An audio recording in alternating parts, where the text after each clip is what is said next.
안녕하세요. 네, 안녕하세요.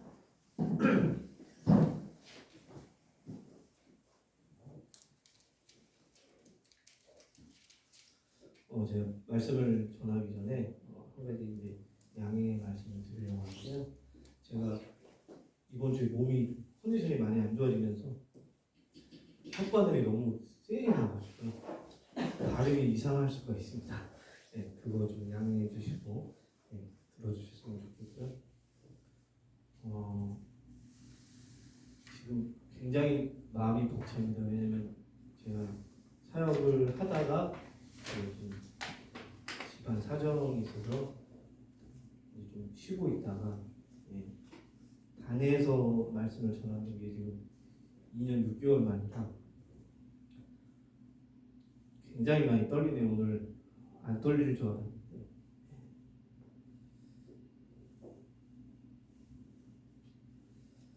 제가 잠깐 기도하겠습니다. 하나님 감사합니다. 오늘 주의 말씀을 전하는 자 그리고 듣는 자 모두가 주님의 말씀 앞에 아멘으로 화답하게 해주시고 그 말씀대로 순종하겠습니다라며 주님 앞에 결단하는 이 시간이 되게 하여 주시옵소서. 아멘. 예수님의 이름으로 기도합니다. 아멘. 대림절 주간이다 보니 말씀을 준비하면서 계속해서 기다림이라는 단어를 묵상하게 되었습니다. 지금 현재를 살아가는 우리는 신앙인으로서 올바른 기다림의 자세로 과연 이 대림절을 보내고 있는가 한번 생각을 해보세요. 아니면 저도 이제 아이가 이제 3명이나 있는데 다 아들인데요. 아니면 이 아이들처럼 산타 할아버지의 선물을 기다리고 있는가? 아니면 밤새도록 함께할 그 사람들과 또 추억을 만드는 그냥 특별한 하루 정도? 그 정도의 의미로서 그냥 대림절, 성탄절, 아기 예수님이 오시는 그날을 기다리고 있지는 않은지 한번 생각을 해보십시오. 기다림을 제가 묵상하면서 책 한 권을 찾아보게 되는데요. 기다림의 의미라는 책이 있는데 그 책의 머리글에 보면 이렇게 적혀 있더라고요. 기다림의 가치를 찾기 힘든 시대이다. 기다림은 이제 아무런 의미 없는 낭비와 동요가 되었다. 하지만 성경을 보면 하나님께서는 언제나 기다림 가운데 일을 하셨다. 아브라함도 사라도 야곱도 요셉도 그리고 다윗도 세례 요한도 끝없이 기다리고 또 기다려야 했다. 하나님께서는 우리에게도 그와 같은 기다림을 요구하시고 그 기다림 속에서 우리에게 말씀하십니다. 그리스도인의 삶과 신앙은 기다림의 연속이라고 해도 과언이 아니다. 기다림 그 자체에서 의미를 찾지 못한다면 오늘 하루도 우리에게는 의미 없는 시간이 되버리고 만다.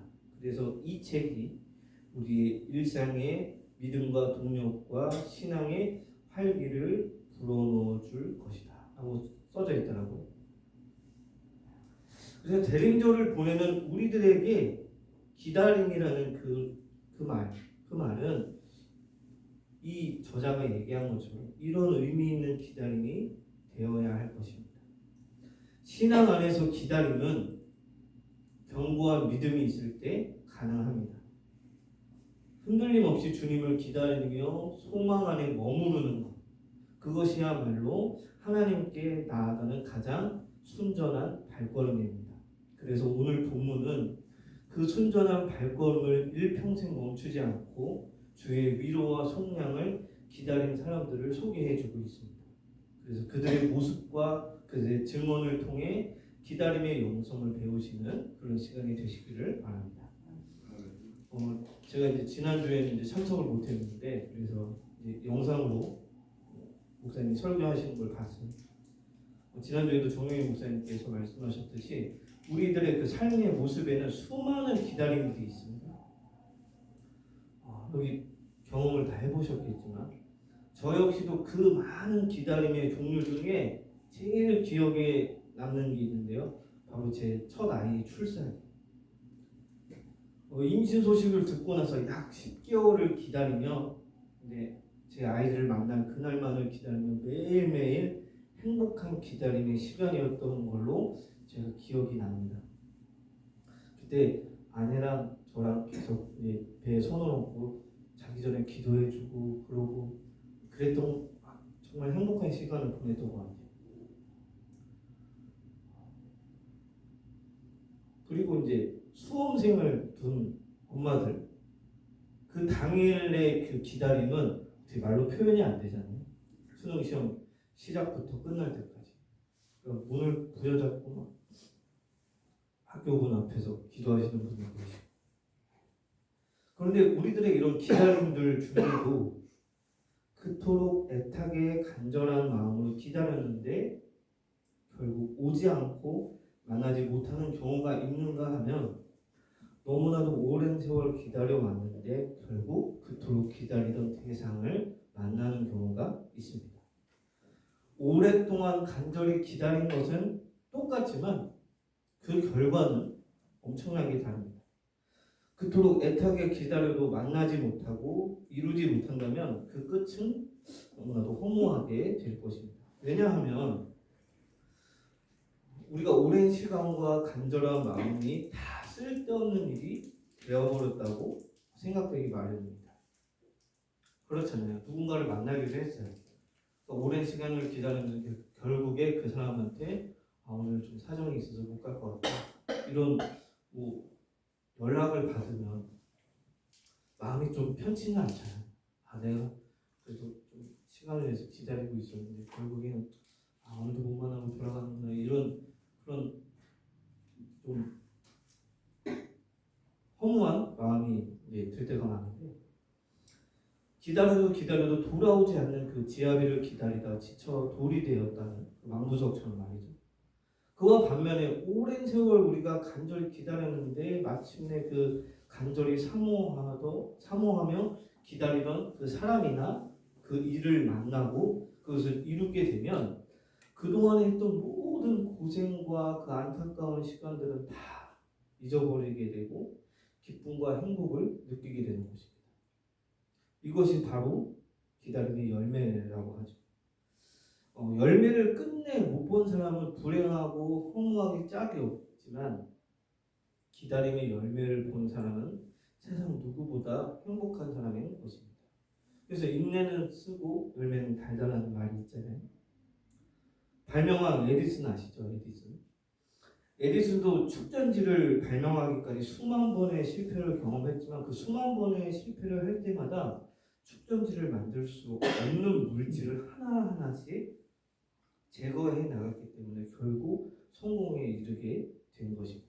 그래서 그는 실패는 성공을 위한 가정이라는 유명한 말을 남기게 됐고 실패는 성공의 어머니라는 말이 그와 같은 의미죠. 기다림과 인내는 이것과 같습니다. 아무리 오래 기다려도 그래서 그 기다림이 너무 힘들고 지쳐서 수없이 포기하고 싶어질 때도 마지막에 맛보게 돼. 그 기다림의 달콤한 열매를 바라보며 기다리던 그분이 오고 고대하던 그 일이 이루어질 때 얻을 수 있는 그 기쁨과 행복을 기대하며 우리가 끝까지 참고 기다리는 그 사람에게 결국 그 기다림의 열매가 주어지는 것입니다. 이런 사람만의 기다림의 그 기쁨이 누릴 수 있게 되는 거예요.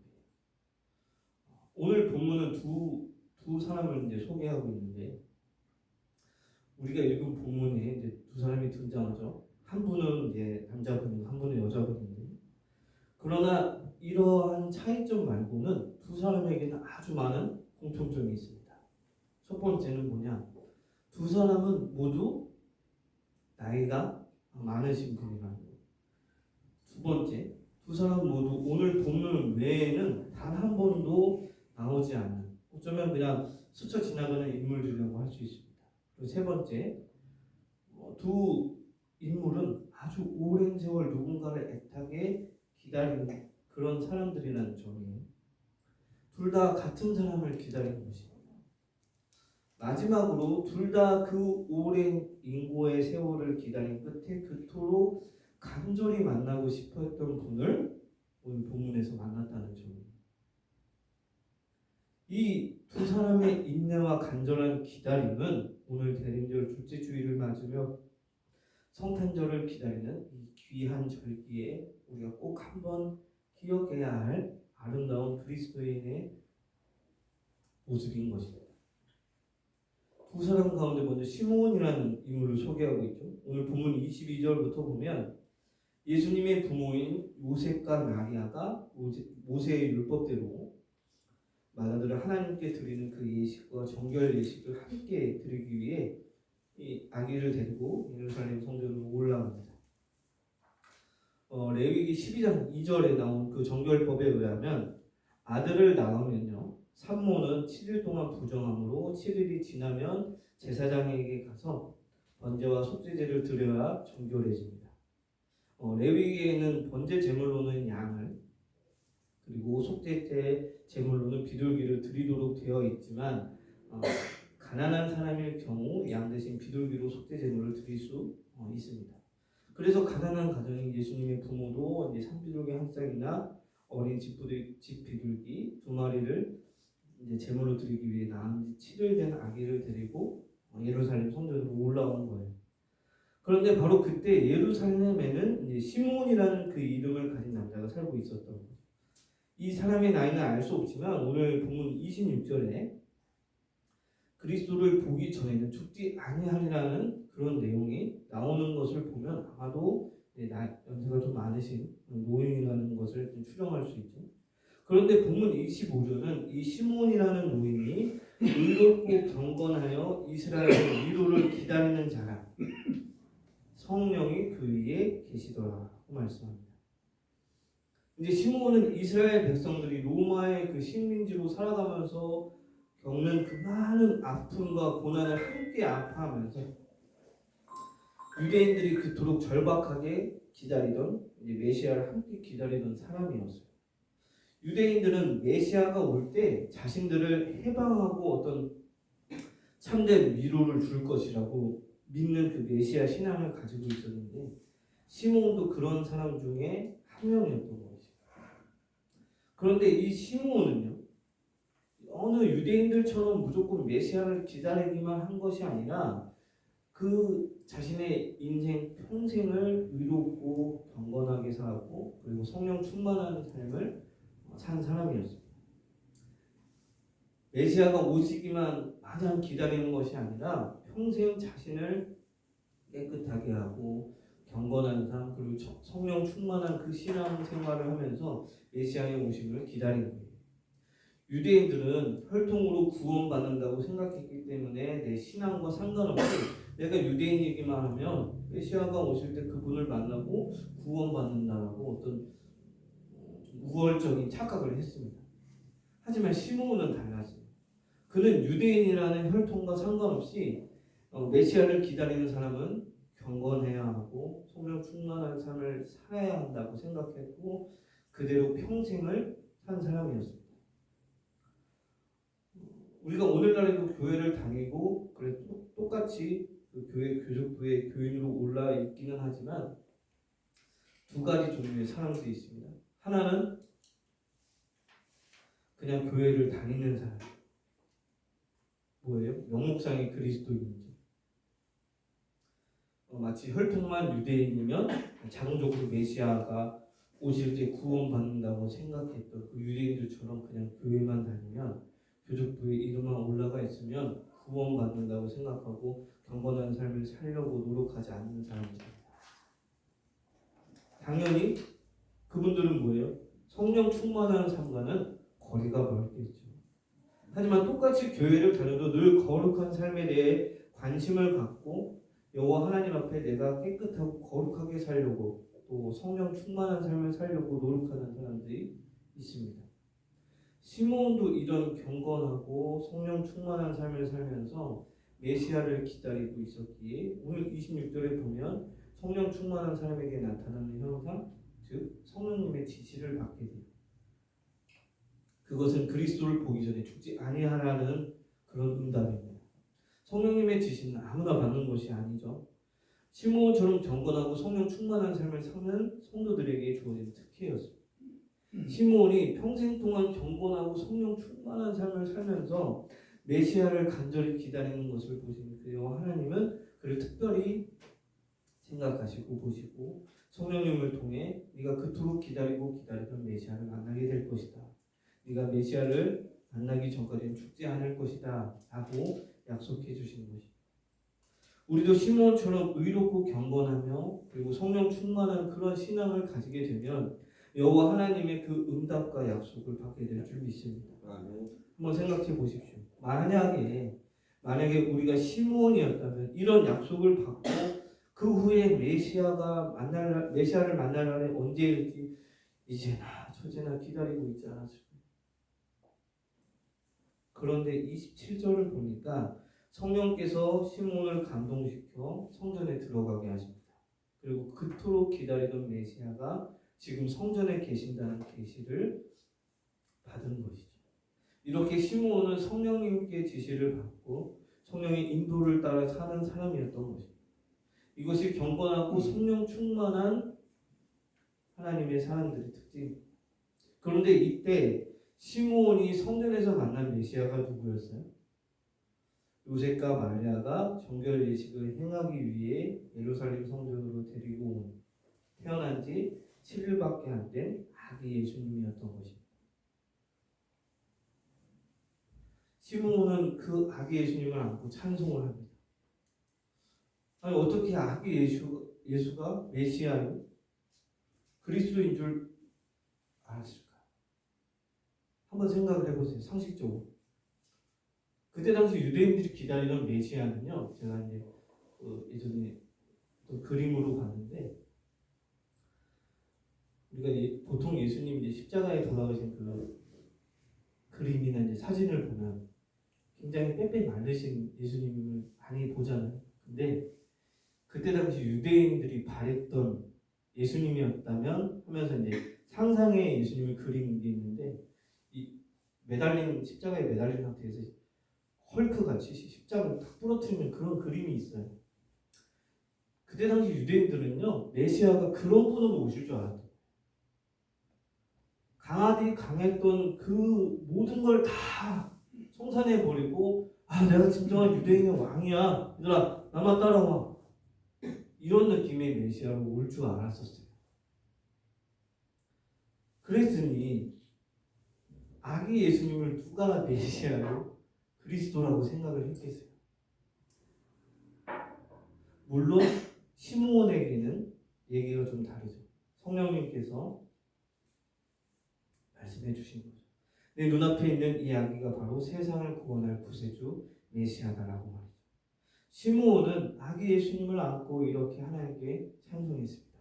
주님, 이제 주께서 말씀하신 대로 메시아 구세주를 내가 보았습니다. 이제 세상을 떠나도 여한이 없겠습니다. 이 메시아는 이스라엘 민족과 이방인까지 온 세상을 구원하실 분입니다. 그런데 예수님의 육신의 부모인 요셉과 마리아는 시므온의 행동을 보고 말을 들으면서 도대체 저분이 왜 이러나 이상하게 생각을 했습니다. 시므온은 메시아 구세주의 오심을 간절히 바란 사람이기에 성령의 감동으로 이미 아기 예수님이 바로 내가 그토록 기다리던 그 메시아이심을 알았지만 정작 예수님의 부모들은 그 사실을 알지 못한 것이었어요. 이렇게 신앙은 혈통으로만 되는 것이 아닙니다. 예수님의 육신의 부모조차도 예수님이 어떤 분인지 알지 못한 것이었어요. 아무리 잘 믿는 부모이 이때 태어나도요. 불신 자녀들이 얼마든지 나올 수 있고 반대로 자녀가 목사가 되었는데도 끝까지 예수를 믿지 아니하는 부모도 있습니다.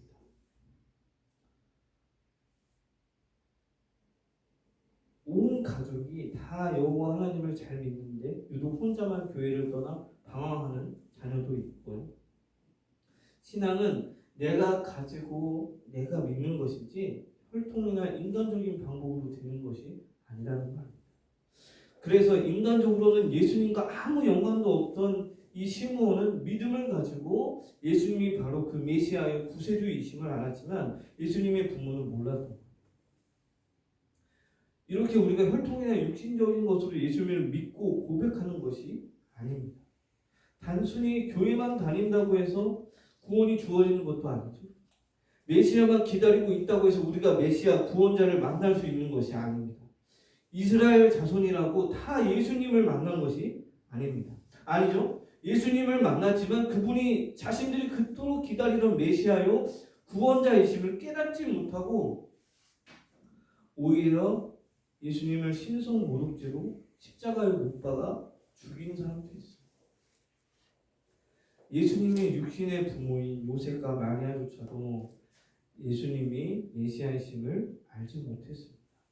오직 시므온처럼 경건하게 살고 성령 충만한 삶을 사는 사람만이 예수님을 만날 수 있었습니다.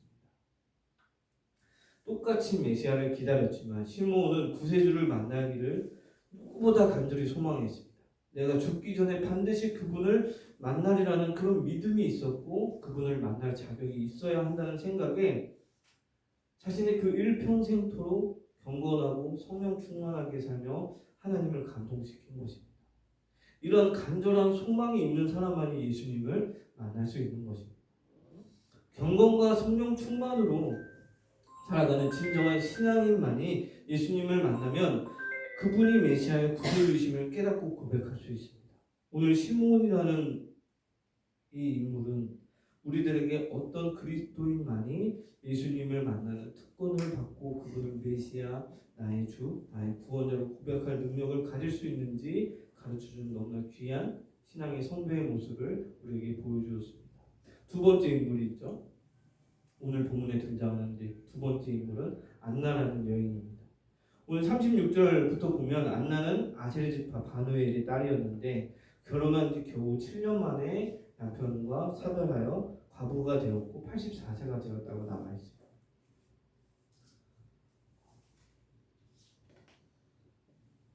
근데 이렇게 얘기하는 것은 중요한 것은 나이가 많은 여인이 선지자로서 성전을 떠나지 아니하고 밤낮 금식하며 기도했다는 그 사실이 중요한 거예요. 100세가 넘든 84세든 그 누구에도 불구하고 날마다 성전에서 금식 기도를 했던 것입니다. 간혹 이제 교회에서 보면 저도 어렸을 때 보면 교회에서 사시는 이제 노 권사님들도 계시잖아요. 저희 친할머니도 그러셨었는데 근데 그런 분들이 희한하게요 기도를 해주시면 기도 응답이 더 빨리 되는 것처럼 저도 어렸을 때 그렇게 느껴졌었어요. 근데 그런 분들, 그러니까 교회에도 그런 분들이 많이 계세요. 예수님을 영접하여서 예수님을 신랑으로 알고 평생 교회를 섬기며 매일 밤 교회에 나와서 밤낮 철야로 기도하는 분들이 있습니다. 이런 분들이 얼마나 귀한지 모르죠. 꼭 남편이 이런 분이 아니더라도 정말 교회에서 살다시피 하면서 교회를 위해 성도들을 위해 밤낮으로 기도하는 분이 딱 한 분, 두 분만 있어도 그 교회는 24시간 단 1분 1초도 기도가 끊이지 않는 복을 받게 될 것입니다. 저는요 이어하우스에도 앞으로 이어하우스를 도와주시는 분들 그리고 이 예배에 참석하시는 분들 영상으로 예배에 참여하시는 분들 그리고 이어하우스가 지금 중점적으로 하고 있는 그 사역에 참여하는 모든 분들 그런 분들이 이러한 분들이 되셨으면 좋겠어요. 오늘 이 본문에 나오는 이 안나는 밤낮 금식하며 기도했는데 도대체 어떤 내용으로 기도를 했을까요? 그 기도 내용이 본문에는 안 나왔지만 38절에 보면 안나가 아기 예수를 만났을 때 한 일을 보면 알 수 있습니다. 안나는 예수님을 만났을 때 여호와 하나님께 감사하고 예루살렘의 구속됨을 바라는 모든 사람에게 이 아기에 대해 말했습니다. 즉 안나는 항상 예루살렘의 구속, 즉 예루살렘과 유대 민족의 구원을 위해 기도한 사람인 것입니다. 혼자만 기도한 것이 아니라 같은 기도 제목을 가지고 함께 기도하는 사람들이 있었어요. 안나는 자기가 기도하던 그 간절한 제목이 응답받아 메시아이신 아기 예수님을 만나자 너무나 행복하고 감격에 겨워서 하나님께 감사의 찬양을 돌린 후 곧바로 함께 기도하던 사람들을 찾아가 그 아기에 대해 질문을 했던 것입니다. 저는 이 본문을 묵상하면서 앞으로 이 영하우스도 시몬과 같은 분들, 안나와 같은 분들이 많이 나오기를 기도했고 바랬습니다. 꼭 나이 드신 분만 뜻하는 것이 아니고요. 모든 분들이 남자분들은 시몬과 같이, 여자분들은 안나와 같이 그런 경건하신 분, 성령이 충만한 삶을 하시는 분, 안나와 같이 기도의 파수꾼이 되고 교회를 위해, 성도를 위해, 목회자를 위해, 나라와 민족을 위해 엎드려서 기도할 때 이들을 통해 교회가 복을 받고 나라와 민족이 살게 될 것입니다. 그리고 무엇보다도 우리가 목사님께서 지금 중점적으로 하시고 계시는 그 사역이 계속해서 세상 사람과 교회를 이어주는 사역이잖아요. 하나님께서도 기뻐하시고 그 사역에 하나님께서 복을 주시기를 원합니다. 무엇보다도 이 시몬과 같은 성도들 그리고 안나와 같은 성도들은 어떤 복을 받게 되느냐, 그토록 주님 오시기를, 주님 만나기를 소망하며 간절히 기도하고 성령 충만할 때 어떤 복이 주어지느냐, 바로 예수님을 직접 만나게 되는 것입니다. 영적으로 예수님을 만나고 체험하게 되기 때문에 내 눈으로 예수님을 직접 보고 내 손으로 예수님을 만져보고 손에 못자국, 허리에 창자국도 만져보고 내 입으로 예수님을 고백하는 특별한 은총을 받게 되는 것입니다. 여러분 모두가 이런 특별한 은총을 받는 분들이 되시기를 바랍니다. 오늘 이 세상에는 크리스천들이 참 많죠. 교회도 셀 수 없이 많이 있고 문을 닫는 교회도 많이 있습니다. 예수님을 기다린다는 사람들도 참 많이 있습니다. 그러나 아무나 다 예수님을 직접 만나는 그 은혜를 받는 것은 아니라고 했습니다. 예수님은 간절히 기다리는 사람에게만 오십니다. 예수님은 오직 경건하고 성령 충만한 삶을 사는 사람들에게만 오십니다. 예수님은 기도로 깨어있는 그런 사람에게 오십니다. 그래서 예수님을 믿는다는 사람은 참 많고 예수님을 보겠다는 사람은 참 많지만 정작 예수님을 직접 만나고 체험하고 그분의 은총을 누리는 사람은 그리 많지 않은 것입니다. 우리는 기다림의 시간을 참 많이 힘겨워합니다. 하지만 그 기다림의 시간은 우리들에게 연단하는 시간이 되고요. 소망 안에 확고하게 머물게 하는 시간이기도 합니다. 그 오랜 기다림 끝에 마침 우리에게 성육신하여 오신 주님, 그리고 심판의 주로 다시 오실 주님을 찬양하고 우리에게 이루신 그 위로와 속량을 사람들 앞에 전하면서 살아가기를 주님의 이름으로 축원합니다. 기도하겠습니다.